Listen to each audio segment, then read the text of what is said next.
The coffee machine sputtered its last drops into my chipped mug, the familiar sound marking another morning in the life I'd built from nothing. 10 years. 10 years since I'd learned that strength wasn't something you were born with. It was something you earned in the quiet moments when giving up would have been easier than breathing. My hands wrapped around the warmth of the ceramic, and I stared out the small kitchen window of our second-floor apartment.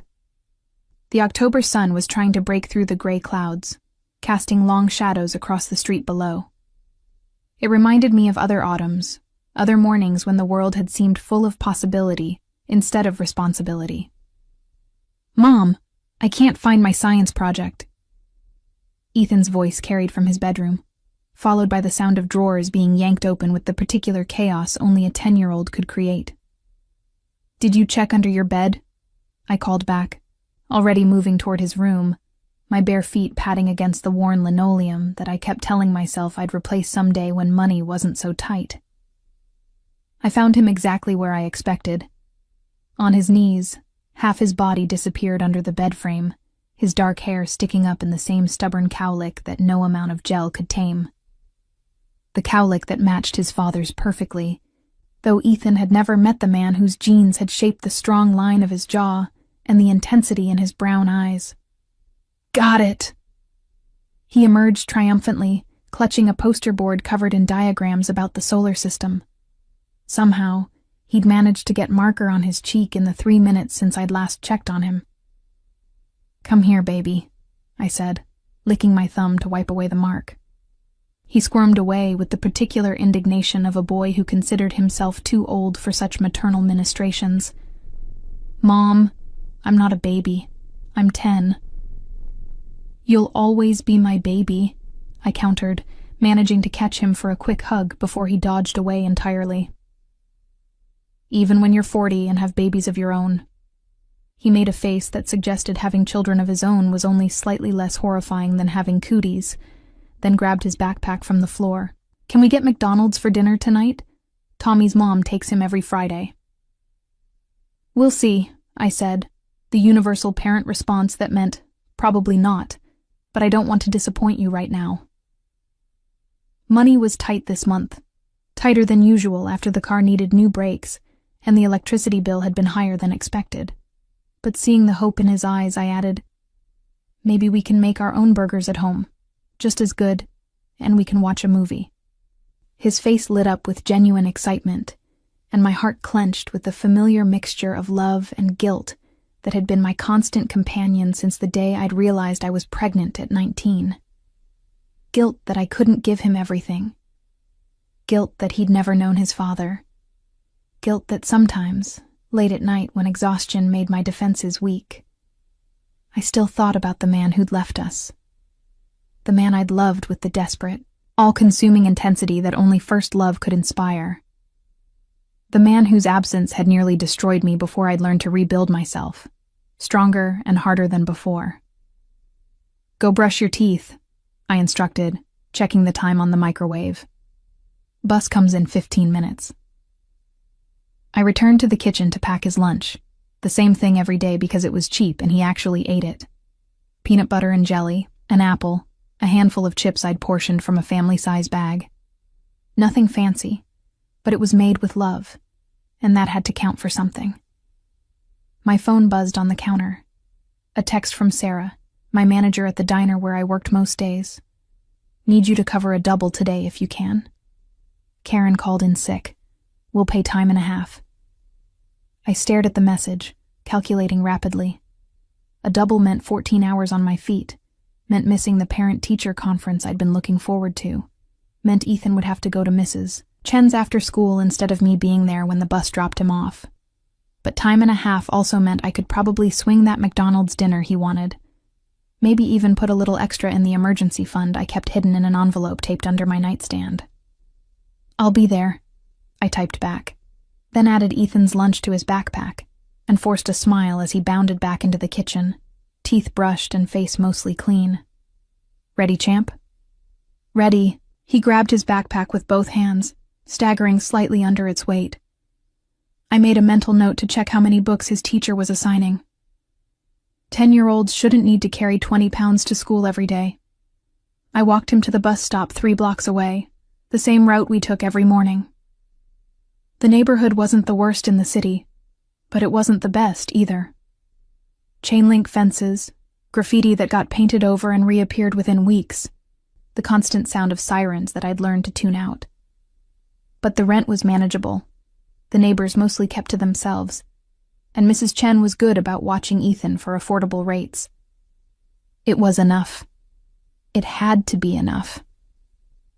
The bus rumbled up right on time, and Ethan climbed the stairs with the confidence of a kid who'd been riding the same route for 3 years. He turned at the top to wave, and I waved back, watching until the bus turned the corner before I allowed myself to check the time. I had 45 minutes to shower, change, and catch the subway to the diner. Not enough time, but it never was. The shift at the diner started at 7 and didn't let up until well past noon.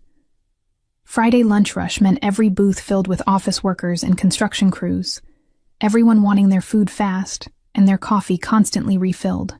My feet ached in the sensible shoes I'd bought at a discount store, and my lower back had that familiar throb that came from hours of carrying heavy trays. But I smiled at every customer, refilled every cup, cleared every table with efficiency born from years of practice. I'd been working here since Ethan was 3, back when Sarah had taken a chance on a single mom with no experience, and a reference letter from a community college professor who'd believed in me. "Table 6 needs water," Sarah called from behind the counter, and I grabbed a pitcher, navigating through the crowded space with practiced ease. Table 6 was tucked in the back corner, partially hidden by the divider that separated the main dining area from the smaller, quieter section we reserved for customers who wanted privacy. I was already reciting my greeting in my head, friendly but efficient, professional but warm, when I rounded the divider and looked up. The pitcher slipped from my suddenly nerveless fingers.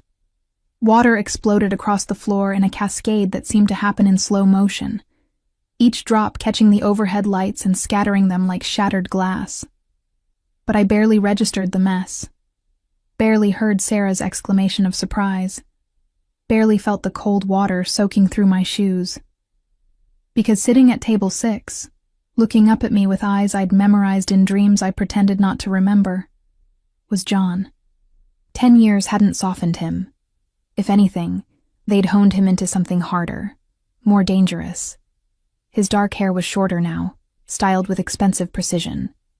His jaw was sharper, shadowed with the kind of stubble that looked deliberately maintained.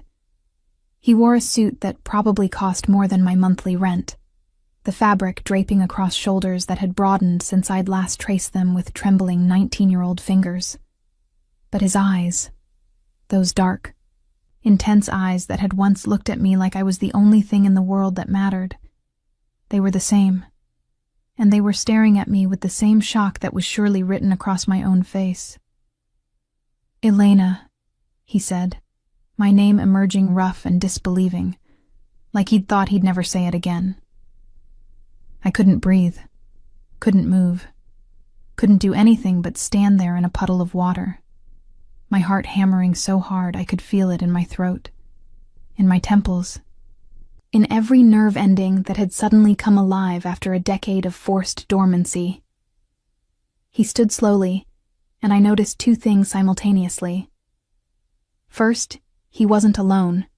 2 men in equally expensive suits flanked him, their postures screaming security or muscle or both. Second, he'd gotten taller somehow. Or maybe I'd just forgotten how his presence could fill a space, could consume all the oxygen until there was nothing left but him. "Elena," he said again, taking a step toward me, and the sound of my name in his mouth after 10 years of silence broke whatever paralysis had held me frozen. "I need to clean this up," I said, the words emerging shakier than I wanted, and bent to start gathering the pieces of the shattered pitcher with hands that trembled visibly. He moved faster than I expected, crouching beside me. "Don't. You'll cut yourself." "I'm fine," I said, jerking away from his proximity, from the scent of expensive cologne that was nothing like the cheap drugstore body spray he'd worn when we were young, but somehow still fundamentally him underneath. "I can handle broken glass. I've been handling everything just fine for 10 years.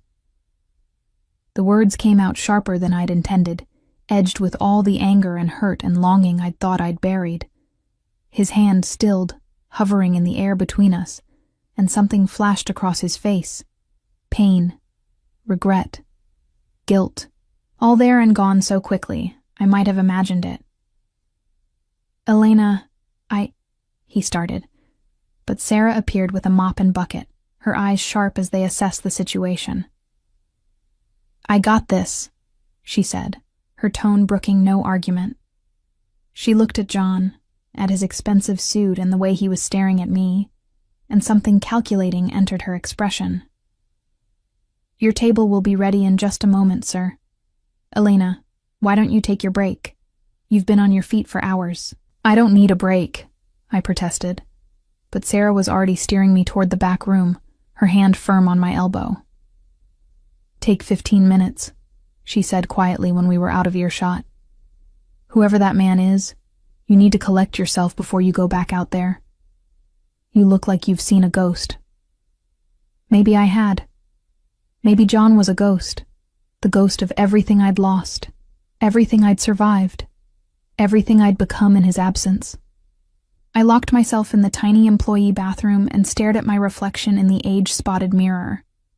I looked exactly like what I was, a 30-year-old single mother working a double shift at a diner, hair pulled back in a functional ponytail, minimal makeup, because who had time for that? My uniform slightly damp from the spilled water. Nothing like the 19-year-old girl who'd believed in fairy tales and forever. Nothing like the girl who'd loved John with every fiber of her being, who'd given him everything, who'd believed his promises even when common sense said she shouldn't. That girl was gone. I'd killed her myself when John disappeared, when the pregnancy test showed positive, when reality crashed down with the weight of impossibility. But apparently, John was very much alive. I gave myself exactly 3 minutes to fall apart in that bathroom. 3 minutes to let my hands shake, to let my breath come in gasps, to let the tears I'd refused to shed for a decade prick at my eyes without permission. 3 minutes to be that 19-year-old girl again, the one who'd woken up to an empty bed and a note that said nothing except, I'm sorry. Then I splashed cold water on my face, straightened my uniform, and became Elena Russo again. The woman who'd raised a child alone. The woman who'd put herself through community college one night class at a time. The woman who'd learned that survival wasn't pretty, but it was powerful. When I emerged, Sarah was waiting with a knowing look. You don't have to go back out there. I can have Jessica cover your section. I'm fine, I said, and this time my voice was steady. It's just an old friend. Friend, Sarah repeated, skepticism dripping from the word. That man looked at you like... She stopped, shook her head. Just be careful, Elena. Men in suits that expensive don't usually end up in diners like ours unless they're slumming or looking for something. I nodded, not trusting myself to explain that John had once worn thrift store jeans and worked 2 jobs to afford textbooks. That the boy I'd known had dreams of being a teacher, of making a difference, of building a quiet life far from whatever shadows he'd been running from. But the man sitting at table 6 wasn't that boy anymore. I grabbed a fresh pitcher of water and a towel, squared my shoulders, and walked back into the dining room. John was back in his seat, but his attention was locked on the doorway, like he'd been waiting, watching for me.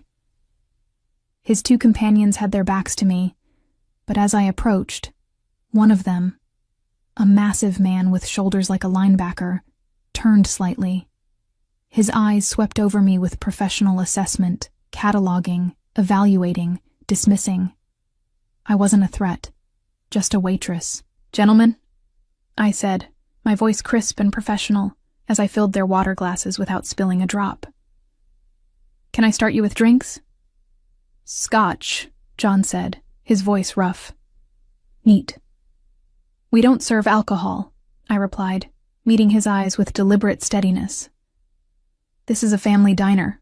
Coffee, soda, juice, or water. Those are your options. Something flickered across his face. Surprise, maybe, or respect. The John I'd known would have laughed at my tone, would have teased me about being bossy. This John just nodded slowly. Coffee. Black. Same, the linebacker said. His voice was surprisingly cultured, at odds with his brutal appearance. The third man, smaller but with eyes that never stopped moving, assessing every exit, every potential threat, just shook his head. Water's fine. I took their food orders efficiently, mechanically, and retreated to the kitchen to put in their tickets. My hands only shook a little as I poured coffee, added cream to the linebackers despite him saying black, a small rebellion against the man who'd brought John back into my orbit.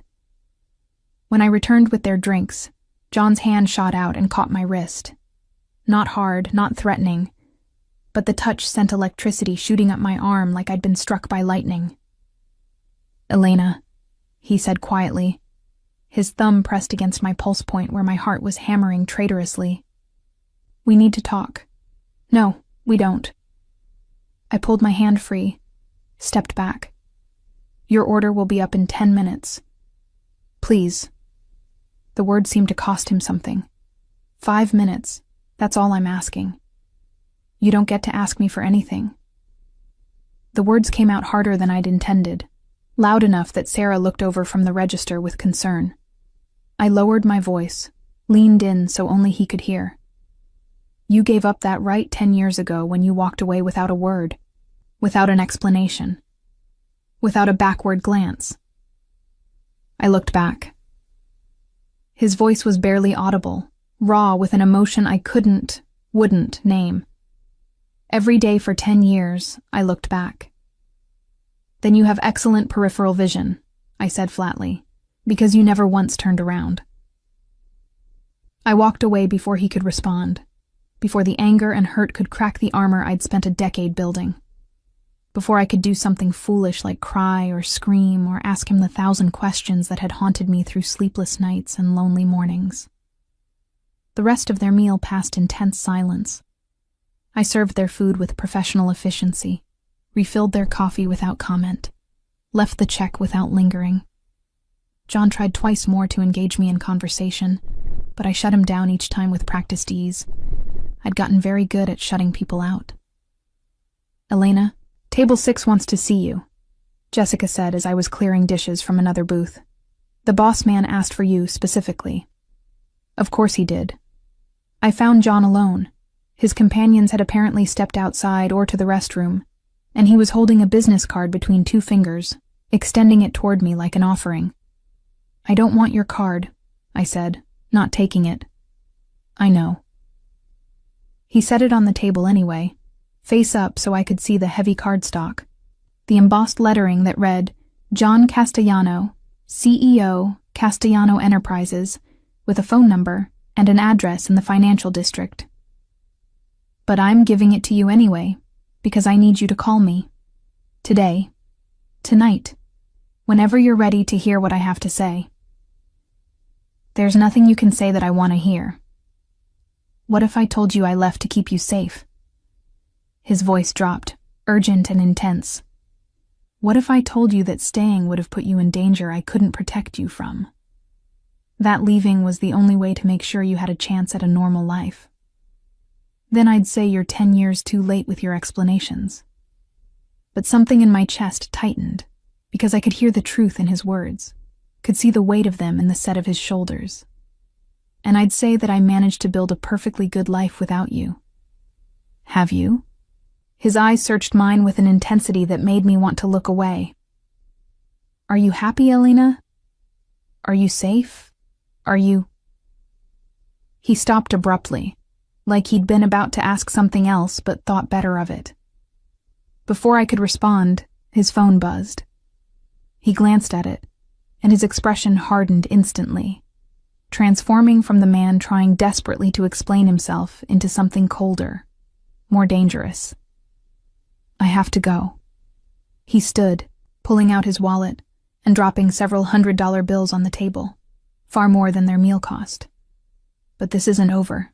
I'll find you again. Don't. The word came out sharper than I intended. I don't want to be found. I don't want you in my life. I don't want... My voice cracked traitorously. I don't want to go through losing you again. Something devastated crossed his face, there and gone so quickly I might have imagined it. You never lost me, Elena. I've been yours every day for 10 years. I just couldn't let you be mine because of what I am, what I'd become. He paused at the edge of the table. But things have changed. I've changed. And I'm not walking away again.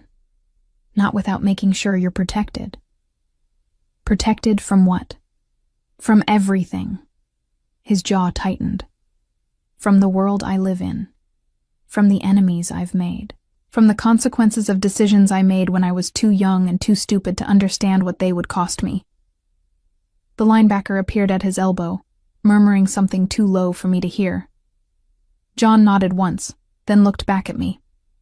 Keep the card, please. And Elena... He hesitated, something vulnerable flickering in those dark eyes.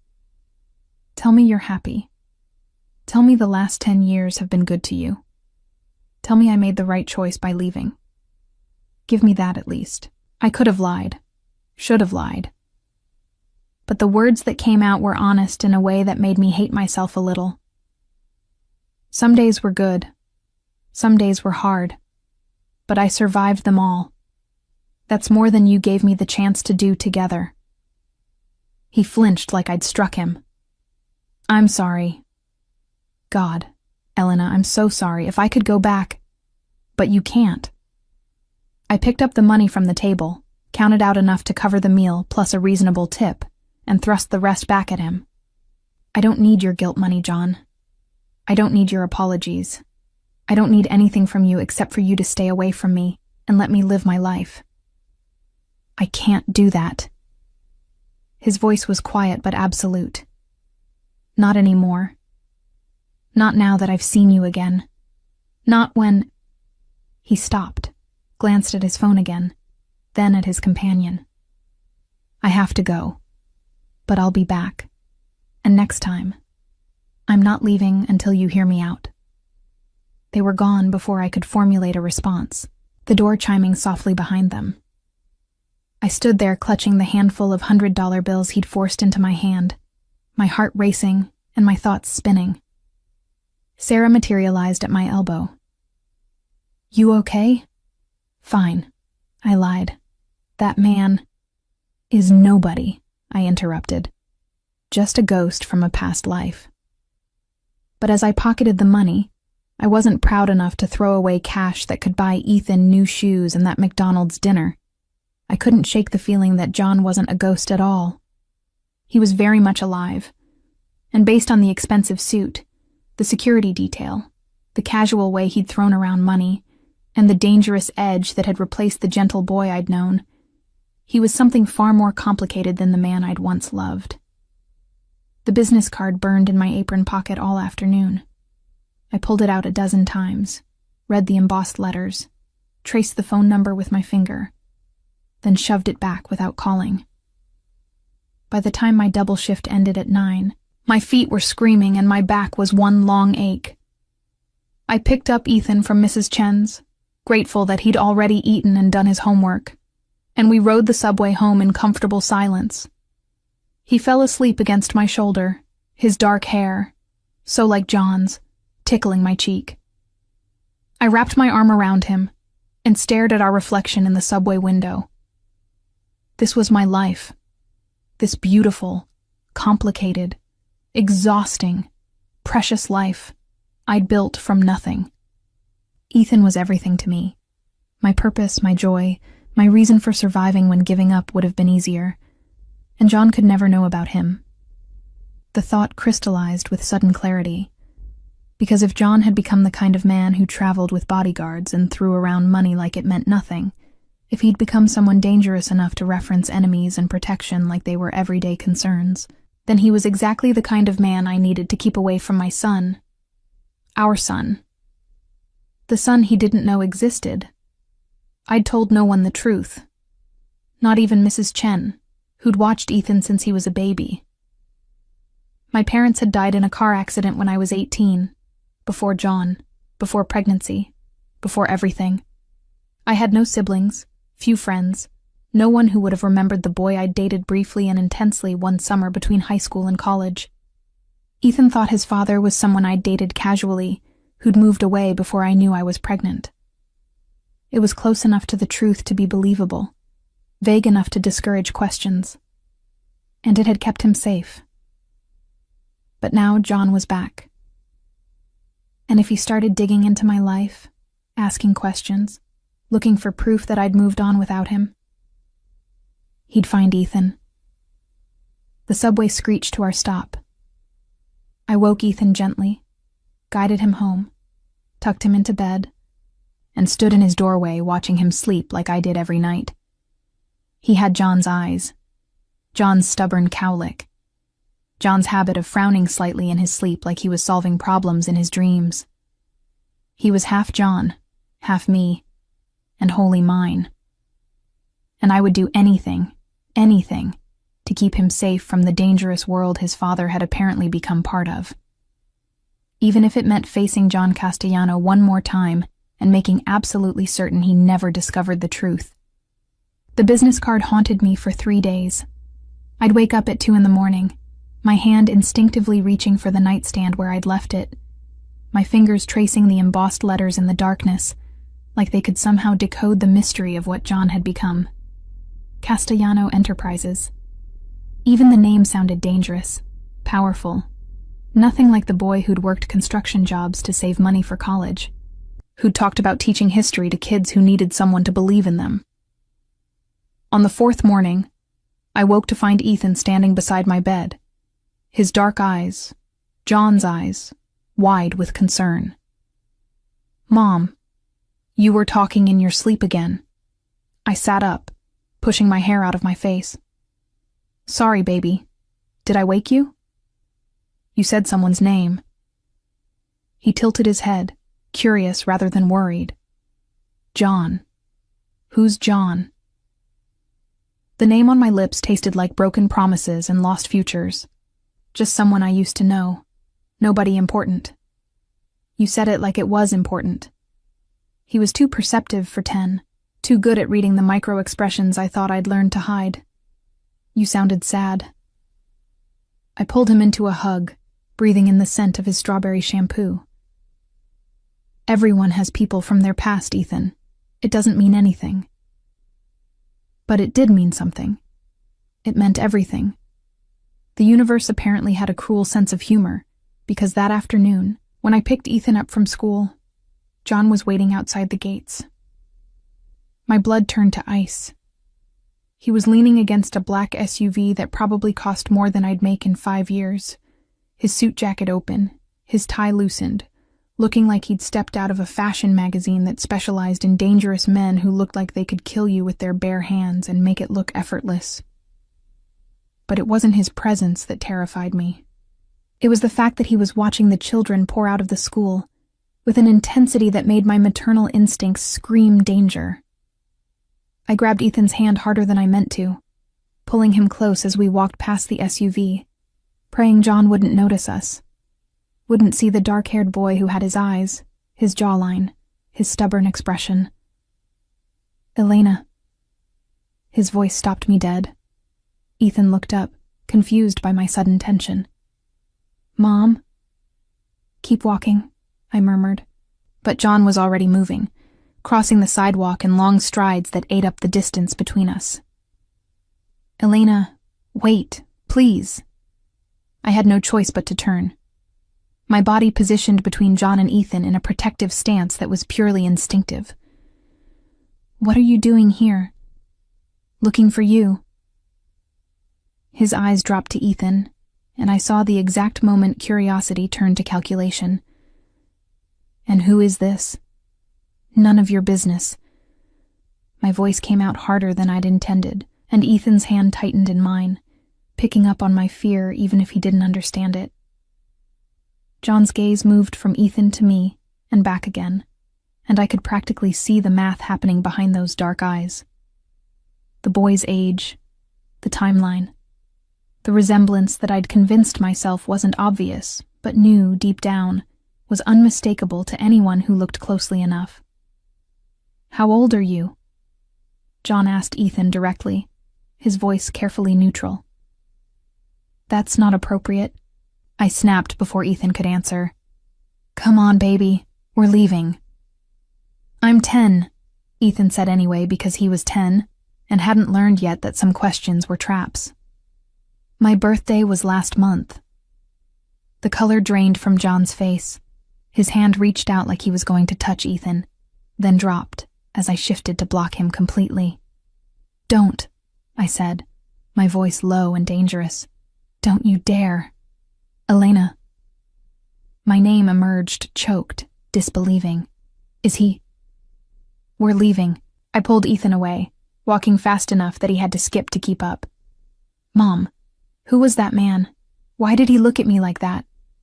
"Nobody," I said, my heart hammering so hard I could feel it in my throat. "Just someone who was confused." But I could feel John's eyes on us the entire walk to the subway station, could feel his presence like a physical weight. And when I finally risked a glance back, he was still standing there, frozen on the sidewalk, staring after us with an expression of such raw devastation that for a moment, just a moment, I almost felt sorry for him. Almost. My phone started ringing the moment we got home. John's number.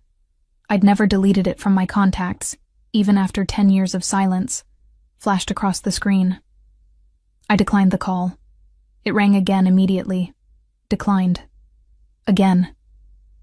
I finally turned it off and focused on making dinner, helping Ethan with his homework, maintaining the routine that had kept us safe and sane for a decade. But my hands shook as I chopped vegetables, and I burned the rice because I couldn't stop thinking about the look on John's face when he'd realized. When he'd counted back 10 years and 9 months and understood exactly what I'd been hiding. After Ethan went to bed, I stood in my darkened living room and stared at my silent phone. 37 missed calls, 23 text messages, all from John. I shouldn't read them. I knew I shouldn't, but my finger was already opening the messages before I could stop myself. "Elena, please. We need to talk. I need to know if he's mine. Please. Just tell me the truth. I have a right to know. Elena, I'm coming to your apartment. We're settling this tonight." The last message had been sent 15 minutes ago, and it included my address, an address I'd never given him, which meant he'd found me through methods I didn't want to think about. I'd barely processed this when someone knocked on my door. Not a polite knock, a demanding one that made it clear the person on the other side wasn't leaving until I answered. I checked through the peephole and saw John, still in that expensive suit, looking like he'd aged 10 years in the past 6 hours. "I know you're there," he said, his voice muffled but audible through the door. "Please, Elena, I just want to talk." "Go away," I hissed, hyper-aware that Ethan was sleeping just down the hall. "You can't be here." "I'm not leaving until you tell me the truth. The truth is that you gave up any right to answers when you disappeared 10 years ago." I kept my voice low, angry. "You don't get to show up now and demand explanations. Is he mine?" The question was raw, desperate. "Elena, please, just tell me if that boy is my son." The word son in his mouth made my chest constrict with an emotion I couldn't name. Rage. Fear. Something dangerously close to relief that I'd finally have to stop carrying this secret alone. "Why does it matter?" I asked instead of answering. "What difference would it make?" "Every difference." His voice broke. "Elena, if I have a son, if we have a son, then everything changes. Everything." "That's exactly what I'm afraid of." Silence stretched between us, heavy with 10 years of unspoken words. "Let me in," John said finally. "Please, let me explain why I left. Let me tell you what I've become and why I stayed away." And then he paused. and then you can decide if you want to tell me the truth about him." Every instinct screamed at me not to open that door, not to let John Castellano back into my life when I'd spent a decade learning to live without him, not to risk the fragile stability I'd built for Ethan. But I also knew John well enough to recognize the steel in his voice. He wasn't leaving. And if I didn't let him in willingly, he'd find another way. Methods that might involve the kind of danger I'd been trying desperately to keep away from my son. Our son. I unlocked the door, but kept the chain on, creating just enough gap to see his face clearly. He looked wrecked. Tie hanging loose, hair mussed like he'd been running his hands through it, exhaustion and something that looked like hope warring in his dark eyes. "You have 10 minutes," I said. "And you're not coming inside. We talk out here in the hall where you can't wake him." "Him?" John seized on the pronoun. "So it is a boy, and he's 10. Elena." 9 minutes and 45 seconds. He closed his eyes, took a breath that seemed to steady him, then opened them with new focus. Okay. You want to know why I left?" "I wanted to know 10 years ago. I left because my father died." The words emerged flat, factual. "The same night I left you. He was murdered by a rival family, shot outside our house while my mother and sister watched. And with his death, I inherited responsibilities I'd been kept ignorant of my whole life." I stared at him, trying to reconcile this with the boy I'd known. What kind of responsibilities? The kind that involved the Castellano family business. His laugh was bitter. "Which isn't import-export like I was told growing up. It's significantly less legal and significantly more dangerous." The pieces started clicking into place with horrible clarity. The expensive suit, the bodyguards, the casual way he threw around money and talked about enemies. "The Mafia," I breathed. "Among other things." He didn't deny it, which was somehow worse than if he'd tried to lie.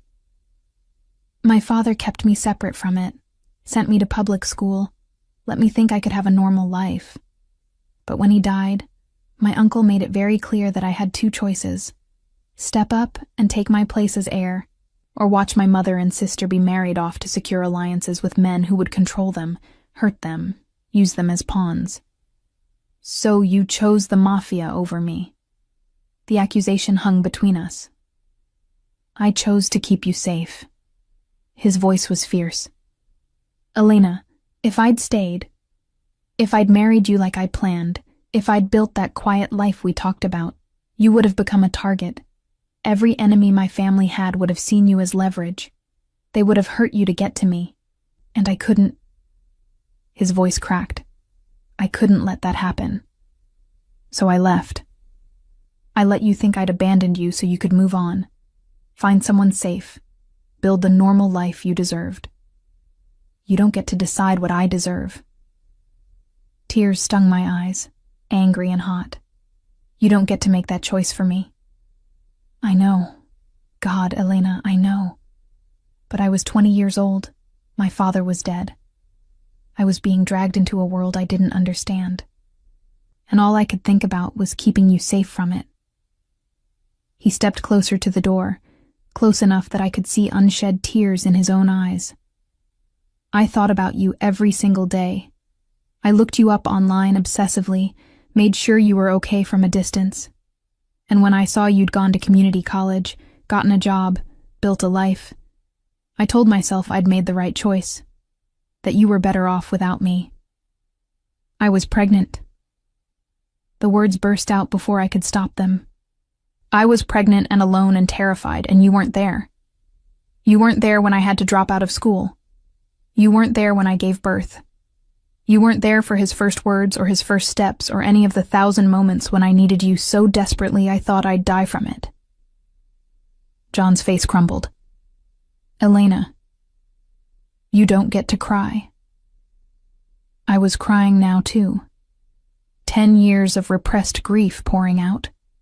You don't get to feel sorry for yourself when you're the one who left, when you made the choice to walk away. "I know. You're right. But please.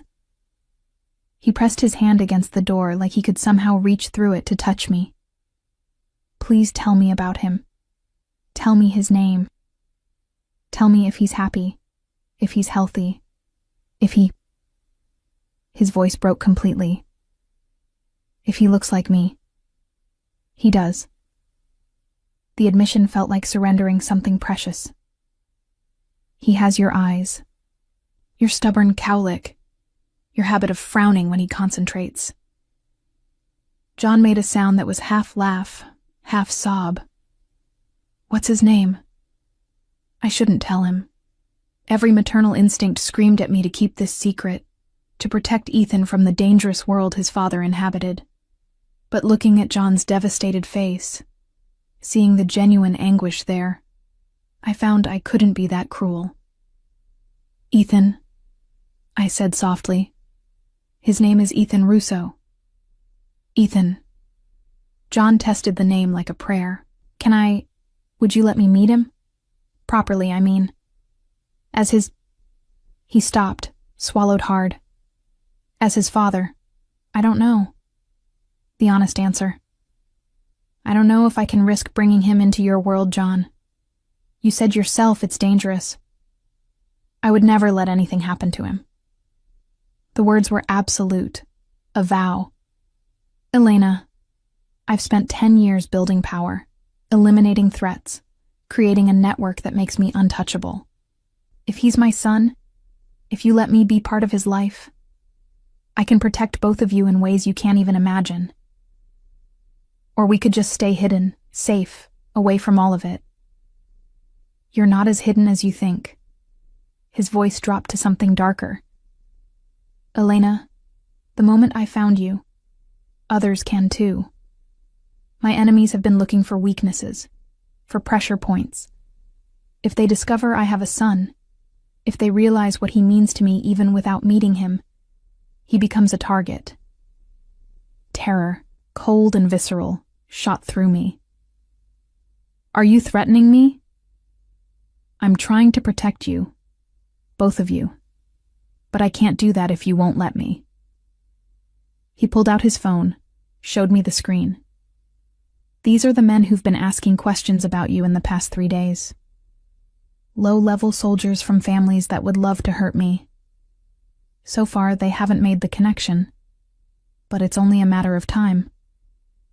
The photos showed different men outside the diner, near Ethan's school, on our subway platform. Strangers I'd never noticed, but who had apparently been watching us. Oh, God. My hand flew to my mouth. Let me keep you safe, John said urgently. Both of you. I have resources, Elena. Security, safe houses, money. Anything you need. Just let me do this one thing, right after getting everything else so wrong.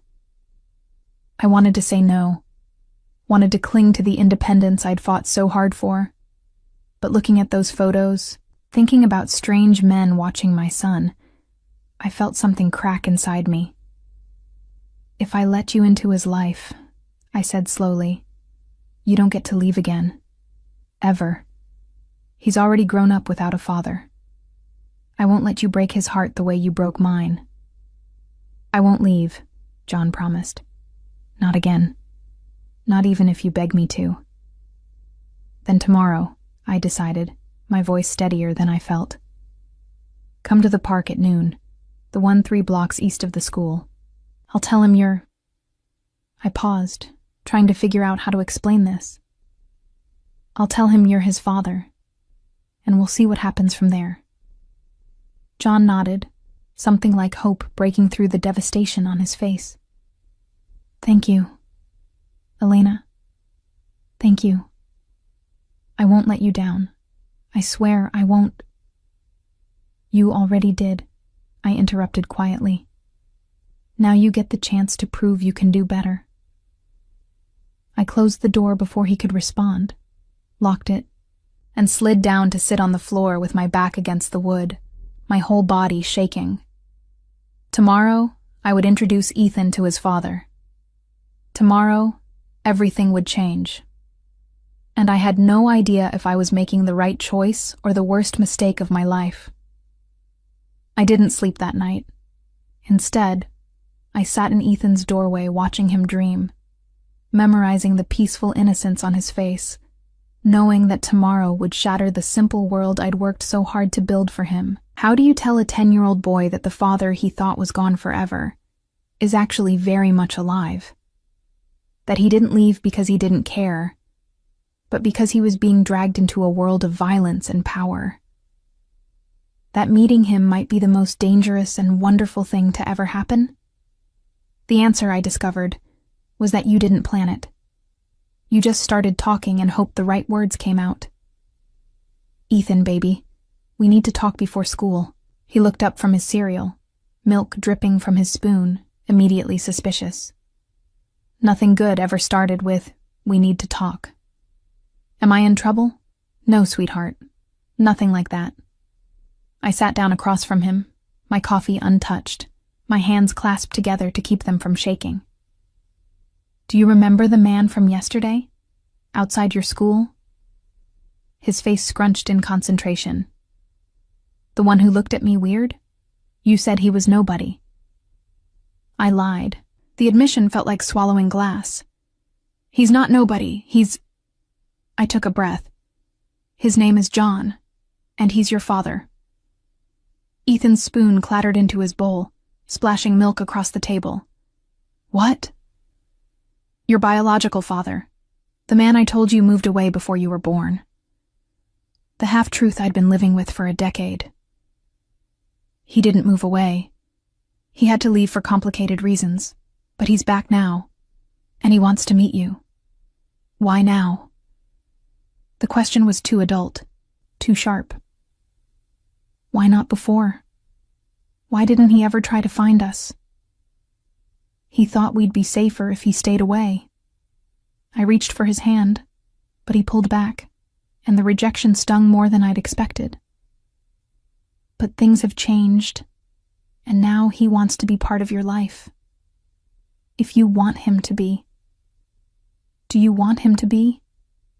Ethan asked, his dark eyes, John's eyes, boring into mine with uncomfortable perception. Did I? I'd spent 10 years hating John for leaving, building walls around my heart so high that nothing could breach them. But seeing him yesterday, hearing the anguish in his voice, understanding the impossible choice he'd made. I want you to have a father, I said carefully.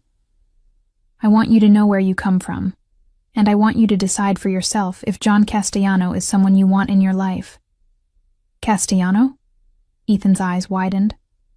Like the Castellano Tower downtown?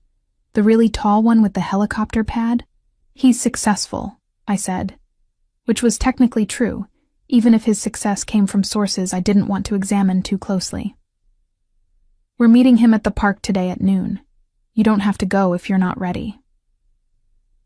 Ethan stared at his cereal for a long moment, and I could see him processing, calculating, trying to understand something that didn't quite make sense in his 10-year-old worldview. What if he's mean? He asked finally, his voice small. What if he doesn't like me? The vulnerability in his question broke my heart. Baby, he's going to love you. I know it. But if you're uncomfortable at any point, we leave. Deal? Deal. He pushed his cereal away, appetite apparently gone. Can I wear my good sneakers? The ones with the lights? And just like that, he was a kid again, worried about making a good impression on the father he'd never met.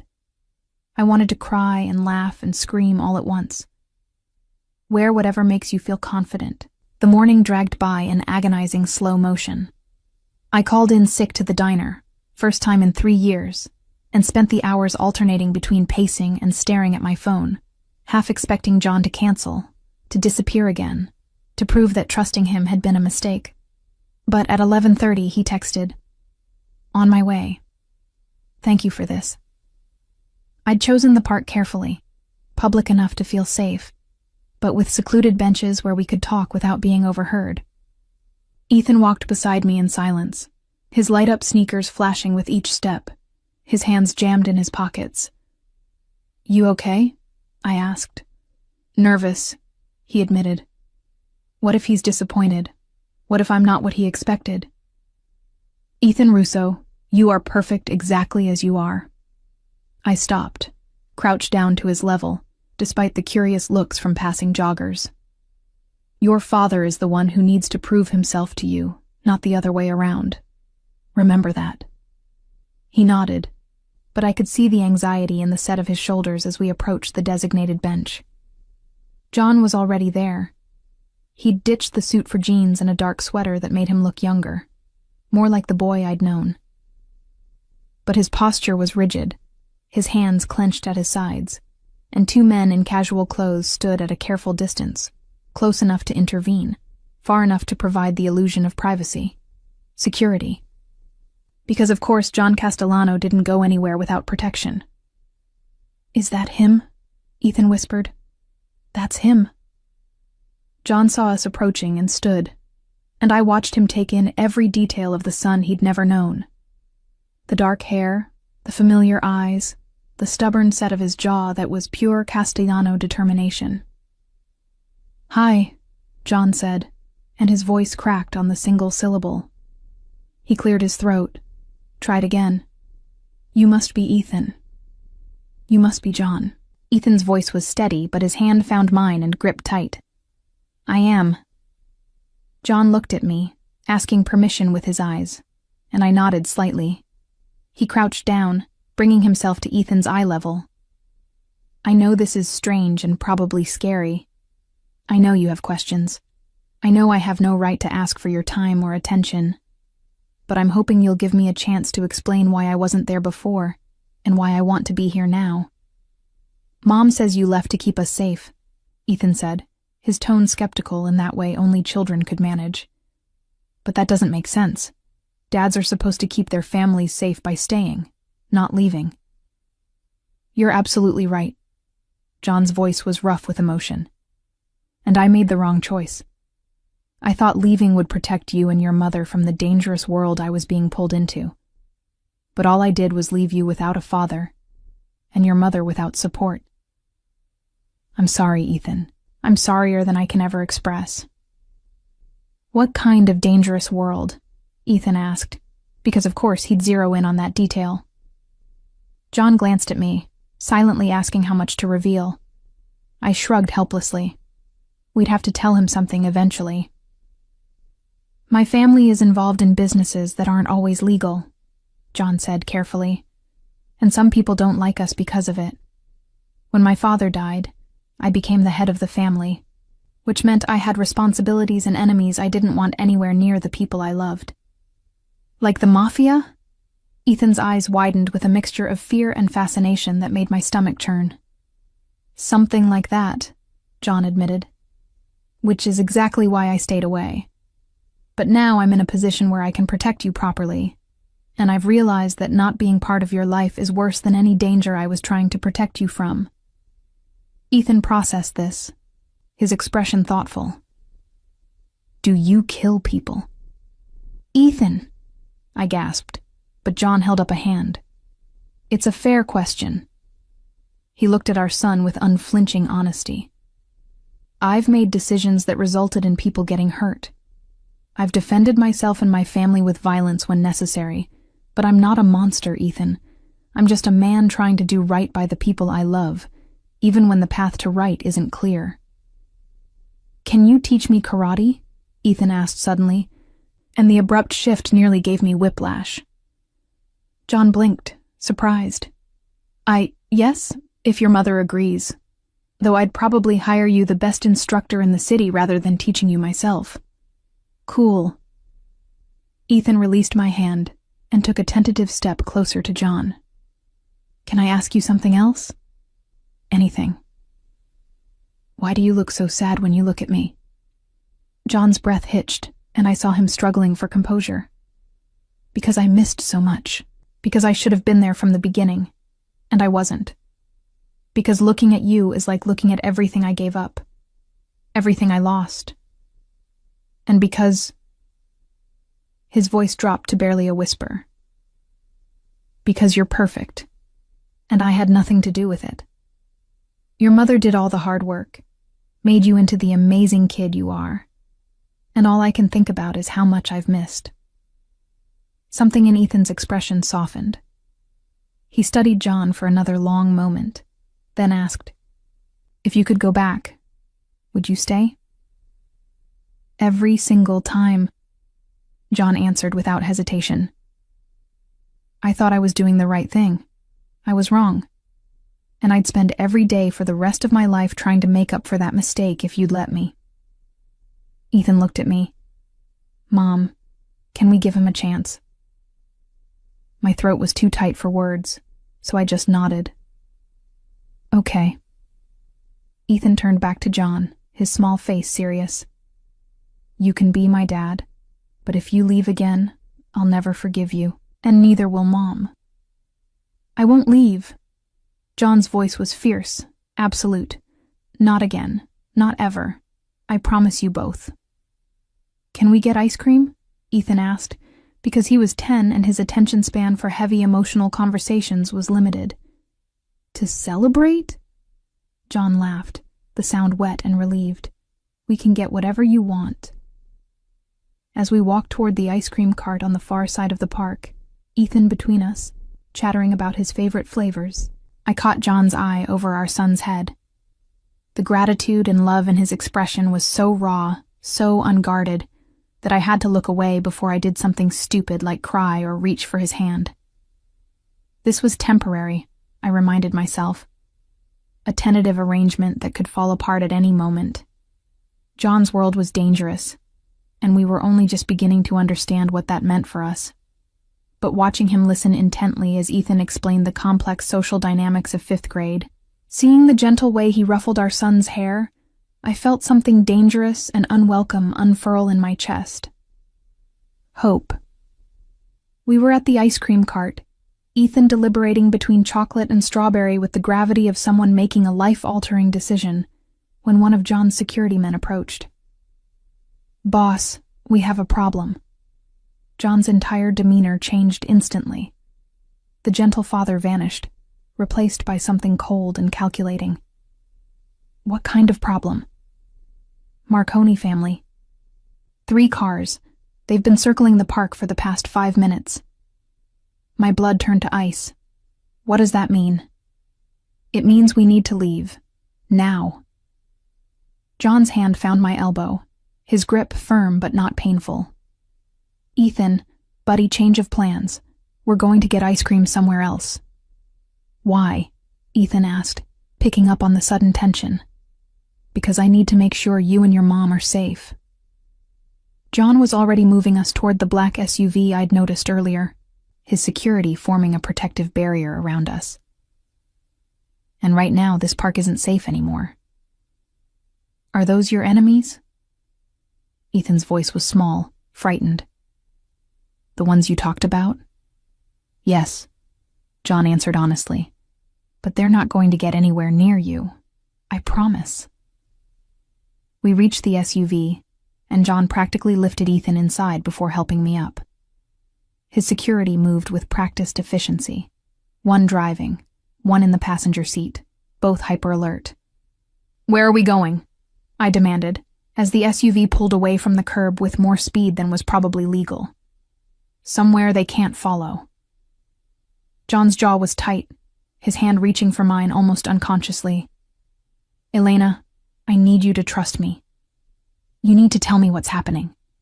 He glanced at Ethan, who was pressed against my side, eyes wide with fear, then back to me. "The Marconi family is one of our rivals. They've been looking for leverage against me for years. If they saw us together, if they realized you and Ethan are important to me, we become targets," I finished, the full horror of the situation crashing over me. "Not if I can help it." His voice was steel. "I'm taking you somewhere secure, somewhere they'll never find you. And then I'm going to make sure they understand that coming after my family is a death sentence." His family. The words should have terrified me. Instead, they felt like a shield. The somewhere secure turned out to be a penthouse apartment in the Castellano Tower itself. the building Ethan had mentioned that morning with such awe. We rode a private elevator that required a key card and biometric scan, ascending so fast my ears popped. Ethan's hand hadn't left mine since we'd gotten in the car. He'd been silent the entire drive, his usual chatter replaced by a tension that made him seem older than 10. I kept my arm around him, murmuring reassurances I wasn't sure I believed. The elevator doors opened directly into the apartment, and I heard myself gasp despite everything. Floor-to-ceiling windows overlooked the entire city, the afternoon sun turning the glass towers into pillars of gold. The space was enormous, easily the size of our entire apartment building, with furniture that looked like it belonged in a museum and artwork I recognized from my brief art history class in community college. "There are 3 bedrooms," John said, his voice all business as he ushered us inside. "You and Ethan can take the master suite. It has a bathroom the size of your living room and locks that would stop a tank." "This is your home?" I asked, trying to process the sheer wealth on display. "One of them." He moved to a panel on the wall, pressing buttons that made steel shutters begin descending over the windows. "I have places in 6 cities, but this is headquarters. Safest location in the state. We have security on every floor, armed guards in the lobby, and surveillance that would make the FBI jealous." "Cool," Ethan breathed, his fear temporarily eclipsed by the sheer novelty of everything. "Is that a real Monet?"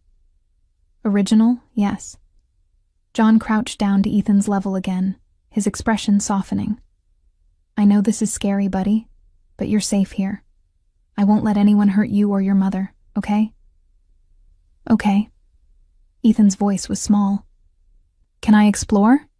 "Of course. Just stay inside the apartment." Ethan didn't need to be told twice. He took off toward what looked like a game room, leaving John and me alone for the first time since the park. "How bad is this?" I asked, keeping my voice low. "Bad enough that I'm calling in every favor I'm owed." John moved to a laptop on the coffee table, his fingers flying across the keys. "The Marconis seeing us together accelerates everything. They'll start asking questions, making connections. By tonight, every family in the city will know I have a son. And that's dangerous because children are leverage." His voice was flat, factual, terrifying in its calm delivery. "In our world, you hurt your enemies by hurting what they love. I've made a lot of enemies, Elena, and now they have a target. The reality of what I'd agreed to crashed over me like ice water. We should leave the city, change our names, disappear. They'd find you." He looked up from the screen, his eyes intense.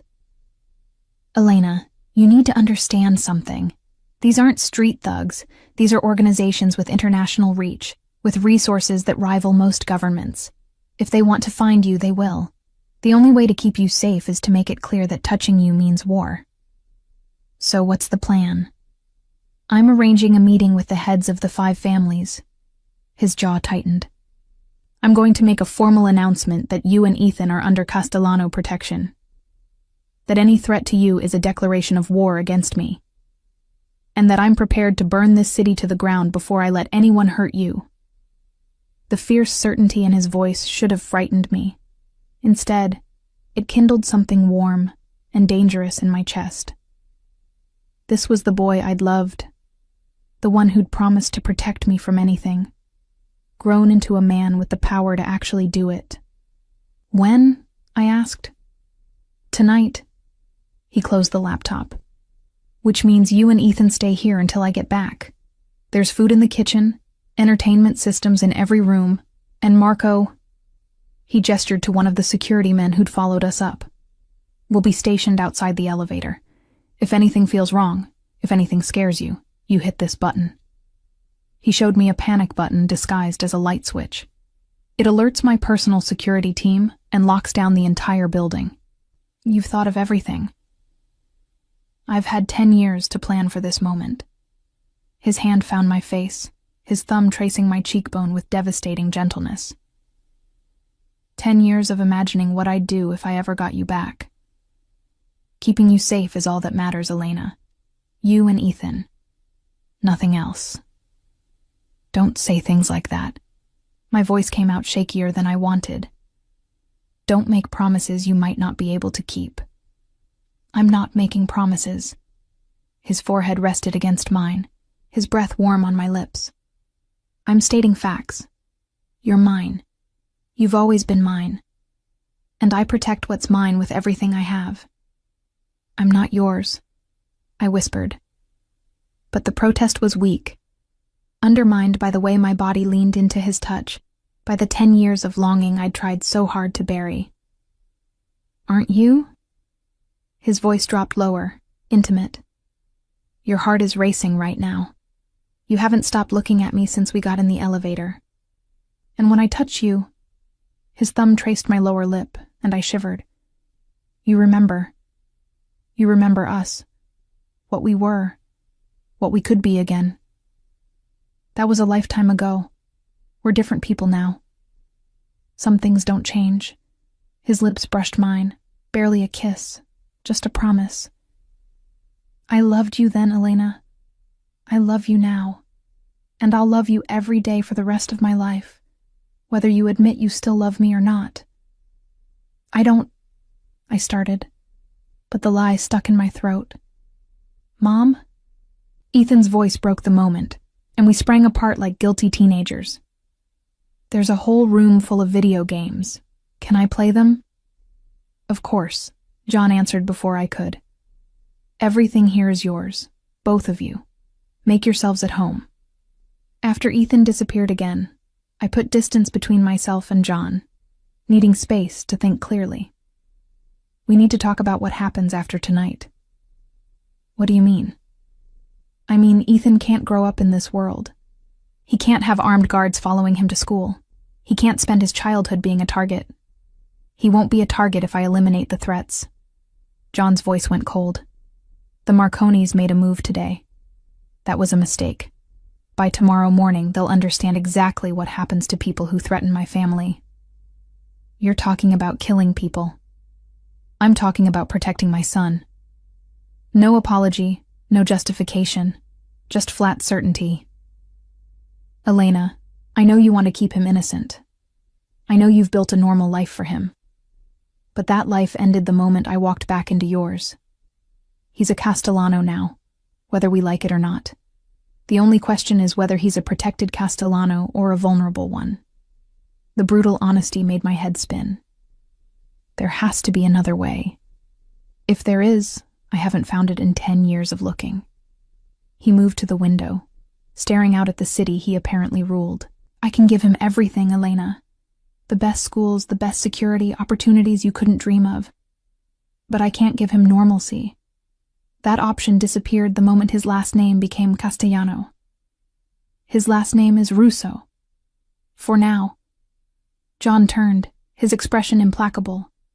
But if we're going to do this, if we're going to be a family, he needs my name and all the protection that comes with it. Legal protection, political protection, protection from the kind of men who'd use a 10-year-old boy to settle scores. You're asking me to give up everything I've built for him. I'm asking you to let me keep him safe. John crossed back to me, his hands gentle on my shoulders. Elena, I know you've been strong for so long.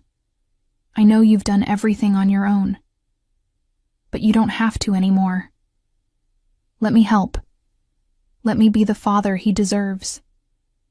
Let me give you both the life you should have had. Tears burned in my eyes, angry and hot. You don't understand. I've spent 10 years proving I don't need you, that I could survive without you, that loving you was a mistake I'd never make again. And were you right? His voice was soft, almost gentle. Did you stop needing me? Did you survive? Or did you just exist? And was loving me really a mistake? Or was it the most real thing that ever happened to both of us? I wanted to lie. Wanted to tell him I'd been perfectly happy without him. That these 10 years had been full and complete. But standing in his apartment, feeling his hands warm on my shoulders, seeing the desperate hope in his eyes. I couldn't manage it. "I hate that you left," I whispered instead. "I hate that you made that choice for both of us. I hate that you took away my ability to decide if I wanted to face danger with you or without you." "I know. And I hate that part of me, a part I've tried so hard to kill, is glad you're back." Something fierce and triumphant flashed across his face. "Elena? But that doesn't mean I trust you." I stepped back, breaking contact. "That doesn't mean I forgive you, and it definitely doesn't mean we're just picking up where we left off. You want to be Ethan's father? Prove it. You want to keep us safe? Do it. But don't expect me to fall into your arms like I'm still that 19-year-old girl who believed in fairy tales. I don't expect that." His voice was rough. "I just expect a chance. That's all I'm asking for." Before I could respond, his phone buzzed. He glanced at it, and his expression hardened.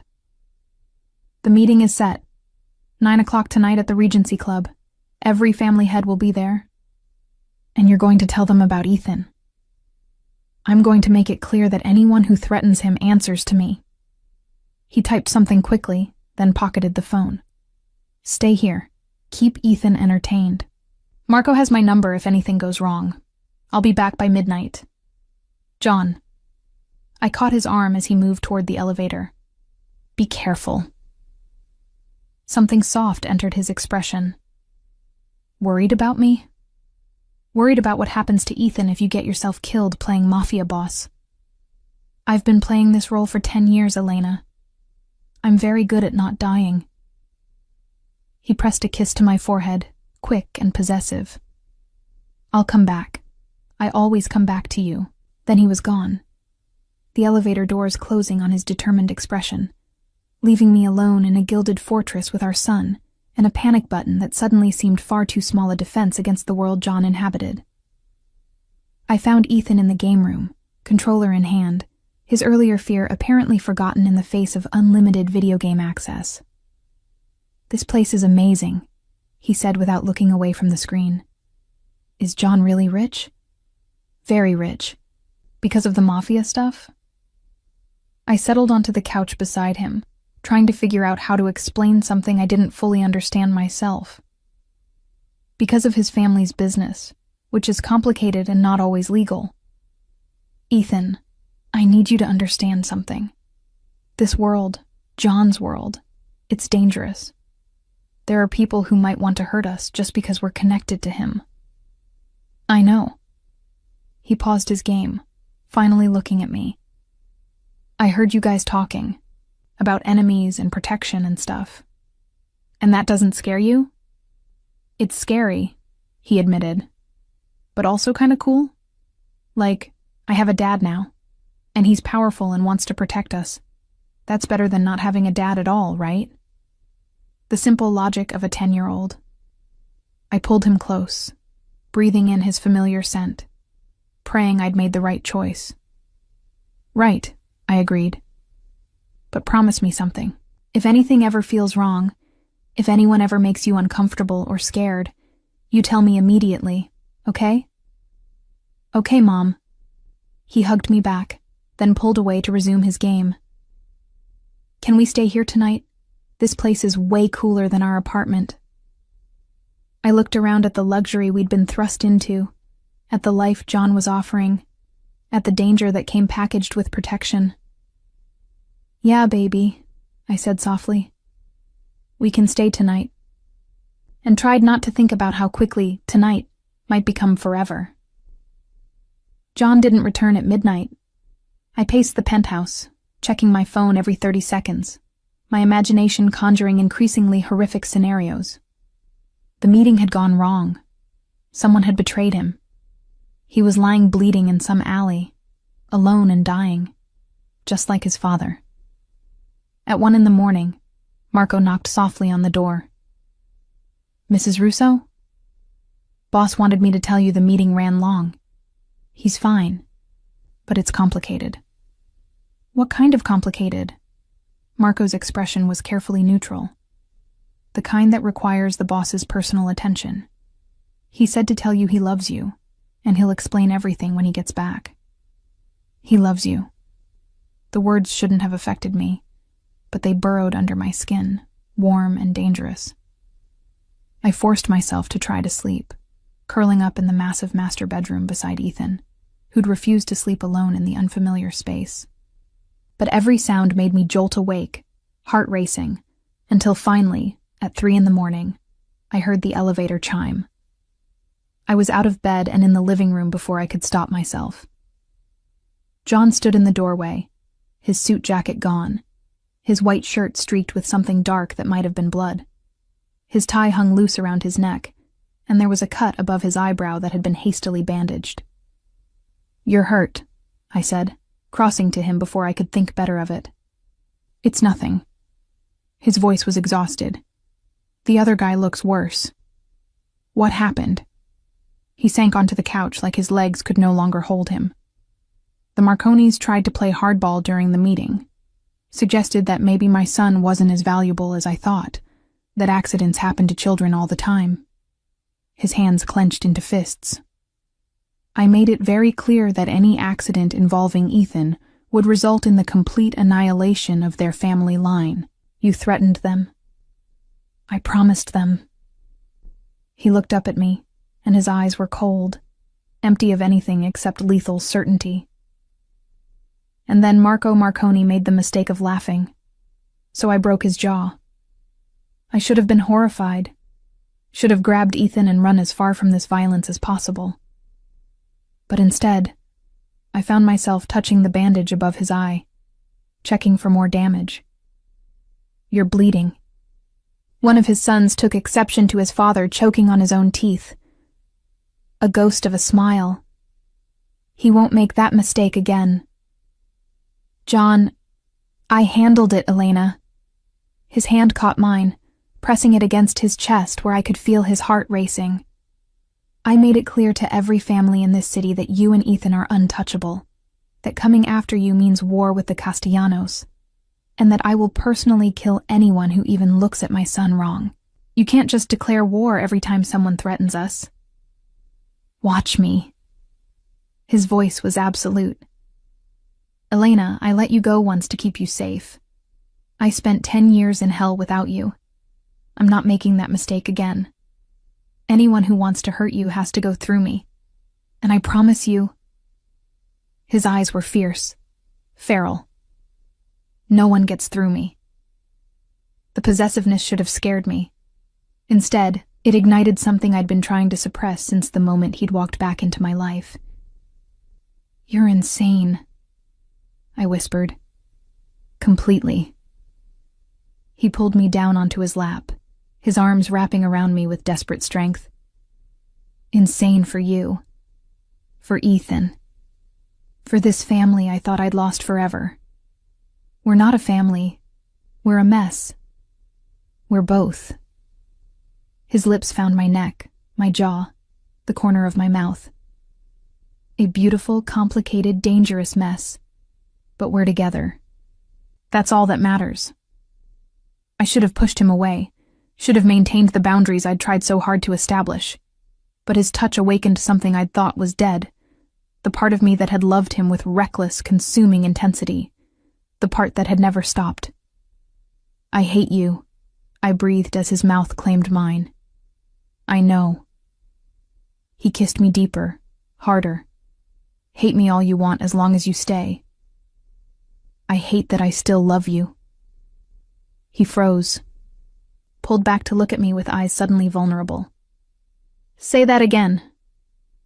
"I hate—" the second part. I could still deny it, could claim it was exhaustion or fear or temporary insanity. But looking at this man who'd walked away to protect me, who'd spent 10 years in a world of violence and power, who'd broken someone's jaw for threatening our son, I couldn't lie anymore. "I love you," I whispered. "I never stopped, and I hate myself for it." "Don't." His voice cracked. "Don't hate yourself for that. It's the only thing that's kept me alive these past 10 years. The hope that maybe, somehow, you still loved me, that I hadn't completely destroyed what we had. You did destroy it, I said, tears streaming down my face. And I had to rebuild myself from nothing. I had to learn to be strong without you, to survive without you, to raise our son and work 2 jobs and never let myself think about what we could have been. I know. God, Elena, I know. And I'd do anything to take that pain away. But I can't. All I can do is promise that it's over now. The surviving alone, the struggling, the fear. You're mine now, both of you. And I take care of what's mine. You keep saying that. I touched his face, tracing the sharp line of his jaw. That I'm yours. But what if I need you to be mine too? What if I need to know that you won't leave again? That you won't disappear into your dangerous world and forget about us? Never. The word was a vow. Elena, you and Ethan are my world now. Everything else, the business, the power, the money, it's all just a means to keep you safe. I'd walk away from it all tomorrow if that's what you needed. Would you? I challenged. Could you really leave the Castellano Empire behind? He was quiet for a long moment. No, he admitted finally. Because leaving means abandoning the protection that keeps you safe, the network that makes sure no one touches you, the fear that makes men think twice before threatening my family. I can't walk away from that. But I swear to you, Elena, I'll never let it consume me. You come first. Ethan comes first. Always. The honesty was more reassuring than any promise. Then we do this together. You don't make decisions for us anymore. You don't decide what's safe or what's too dangerous.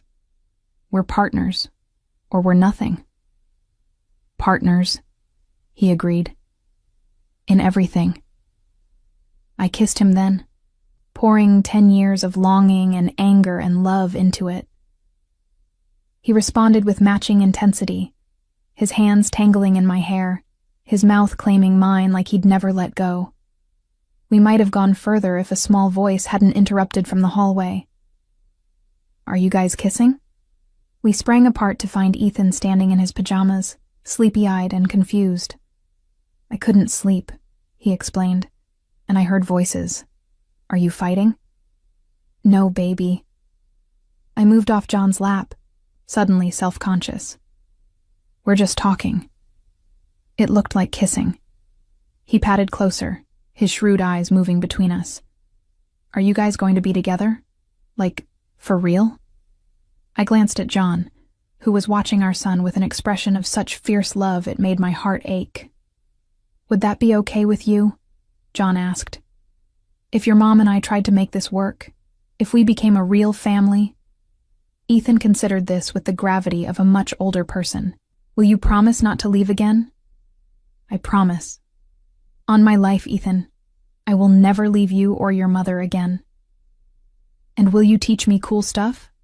Like how to defend myself and how to be strong like you? I'll teach you everything I know. John's voice was rough with emotion, including how to protect the people you love, how to be honorable even in a world that doesn't always reward honor, how to be a good man even when being powerful is easier. Okay then. Ethan crossed to John and held out his hand for a shake. You can be my dad for real, but if you make Mom cry, I'll be mad at you forever. John took his hand solemnly, shaking it like they were sealing a business deal. That's fair. Your mom is the most important person in the world to me. Making her happy is my #1 priority. Good. Ethan yawned, already losing interest in the adult drama. Can I sleep in your bed, Mom? The other room is too big. Of course, baby. I tucked him back into the master suite, staying until his breathing evened out into sleep. When I returned to the living room, John was standing at the windows, watching the city wake up as dawn painted the sky in shades of pink and gold. Thank you, he said without turning, for giving me another chance, for letting me meet him, for not hating me as much as I deserve. Oh, I still hate you. I moved to stand beside him, I hate you for leaving. I hate you for making me love you again. I hate you for being so absolutely certain about everything when I'm terrified all the time. What are you terrified of? That this won't last. That something will happen to you and I'll lose you again. That Ethan will get hurt because of who his father is. That I'll wake up one day and this will all have been a dream. I turned to face him. That I'm making a mistake trusting you with our hearts. You're not. He pulled me against his chest, his arms wrapping around me like he could shield me from every fear. I can't promise nothing bad will ever happen, Elena. I can't promise there won't be danger or complications or hard times. But I promise I'll face all of it with you. No more running, no more leaving. Whatever comes, we handle it together. Together, I echoed, and the word felt like a promise. We stood like that as the sun rose over the city, two broken people who'd found their way back to each other, and the sun who'd given them a reason to try. 3 months later, I stood in the same penthouse wearing a simple white dress and holding a bouquet of white roses. Ethan stood beside John, looking impossibly grown up in his small tuxedo, ready to serve as his father's best man. Father Michael from the church near our old apartment performed the ceremony, his voice warm as he talked about second chances and unexpected blessings. Only a handful of people attended. John's closest associates, a few family members I was still getting to know, and Mrs. Chen, who cried through the entire ceremony. Do you, Elena Russo, take this man to be your husband? To stand beside him through danger and triumph, through fear and certainty, for all the days of your lives? I looked at John, this dangerous, complicated, infuriating man who'd loved me enough to leave and loved me enough to come back. Who'd broken someone's jaw for threatening our son, who'd built an empire, but would burn it all down to keep us safe. I do. And do you, John Castellano, take this woman to be your wife? To protect her? To cherish her? To build a life with her worthy of the second chance she's giving you? I do. His voice was rough with emotion. I absolutely do. Then by the power vested in me, I now pronounce you husband and wife. John, you may kiss your bride. He did, thoroughly and possessively, in front of everyone, and I heard Ethan make a disgusted sound that made the small crowd laugh. That's my mom you're kissing, our son announced. You have to be respectful. You're absolutely right, John said, releasing me just enough to pull Ethan into our embrace. How about I kiss both of you? He planted exaggerated kisses on both our foreheads, while Ethan squirmed and protested, and secretly loved every second. And looking at my husband, and our son, I felt something settle in my chest that had been restless for a decade. This was what home felt like. Not a place, but people. Not safety, but love fierce enough to face any danger. Not the life I'd planned, but the life I'd been meant for all along. I love you, I whispered to John as we swayed together during our first dance, Ethan watching from the sidelines with undisguised glee. I love you more, he countered. I loved you first, I loved you longest, and I'll love you forever. That's not how competition works. With us, everything is a competition. His smile was warm, genuine, nothing like the cold masks he wore for his business. But this is one competition where we both win. He was right. Against all odds, despite every mistake and misunderstanding and lost year, we'd found our way back to each other. And this time, I wasn't the terrified 19-year-old who didn't know how to fight for what she wanted. I was Elena Castellano now, mother, wife, partner to one of the most dangerous men in the city.